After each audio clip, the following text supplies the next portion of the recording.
Riba Mesa tem diferentes opções para resgatar o fundo de pensão de AOV.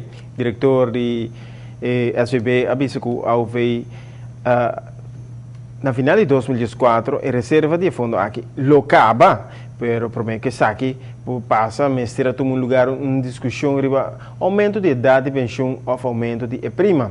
A ação é necessária para garantir um fundo de pensão sustentável, pero se opta para aumentar a idade de pensão, com flexível o mercado laboral está para empregado de 60 anos. O diretor de governo e antes dirigente sindical Anselmo Pontilha está dando sua perspectiva de a discrepância que ha surgido de um fundo de pensão de vejez. Sector social e público, junto com o grêmio, já a começar a consulta sobre o problema de déficit de fundo de pensão de AOV. É assunto que está começar ora em anos 60, o Parlamento de Antia aprovar 65 anos como idade de pensão, para depois, na 1962, vai aqui na 60 anos. A SVB está assinalando que o mestre tem suficiente ingresso de fundo para porta sustentável. O senhor Jacobs declarar que eleita bisa hobby claro, se não tem suficiente plata, foi carga de governo tem que pôr fundo disponível.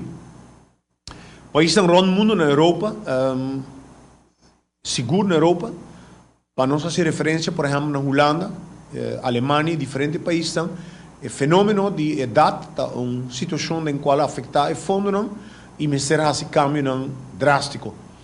Pero não está fácil para motivo que cidadão que vai estar preparado para baixar na idade de 60 anos, hobby viaja aí que problema também de parte laboral. O governo mesmo todo tempo estabeleceu uma fecha de 60 anos que você sai.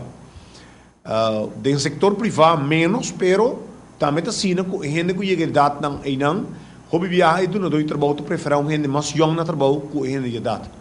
Segundo Pontilhas, mestre bem uma discussão profunda relacionada com o cambio que está propondo a AOE para poder resgatar o fundo e como tal já tem consulta tomando lugar. Pergunta agora que se esse cambio aqui um ano, 2 anos, 3 anos, como está afetar o cidadão que está chegando na idade de pensão e se do não trabalho está pedir permissão para terminar sua relação de trabalho. Quanto vai atender que sabe?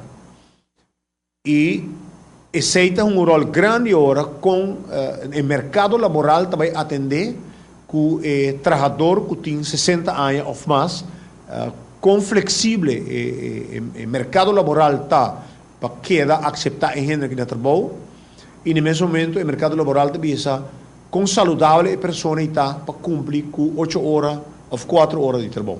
Essa que põe que não tem uma solução para a situação aqui. Tem vários componentes que tem que vai mande outro, preparação de trabalhador que está, por exemplo, um trabalhador que está trabalhando na empresa, treinamento permanente, tem que ficar hora chega a 60 anos, se sua saúde duna, ele sigue assim, é mesmo trabalho, mas se sua saúde não duna, por estar com o assignar outro trabalho, eventualmente, por estar com menos ingresso, por estar trabalhando 4 dias por semana, para estar seu conhecimento, sua experiência, tem um valor incalculável e para isso ele pode ajudar também manter a empresa e evitar também um problema em qual constantemente portar com nós não tem que importar gente para fora. Essa aqui está a realidade AOE que começar a enfrentar e começar a discussão sério, segundo o mediador de governo. Está a afetar a gente, está a afetar a família não completo e donador de trabalho com o sindicato não, e governo, lógico, tem tarefa grande para profundizar nisso. Vamos ir na Corsol de uma forma drástica, parlamento, 18 membros do parlamento, a aprovar para 65 anos de idade e de conta também para sobre na Corsol, na tarde, para adaptar o fundo. Aqui na rua, por lo menos, ainda não passa a adaptar o pago de prima, adaptar-se aqui devidamente a percurar que o fundo queda saudável, para o que não se escuta acaba que se não atender com esse problema, lo bem back para o. Giovanni Möller, Notícia da Noite.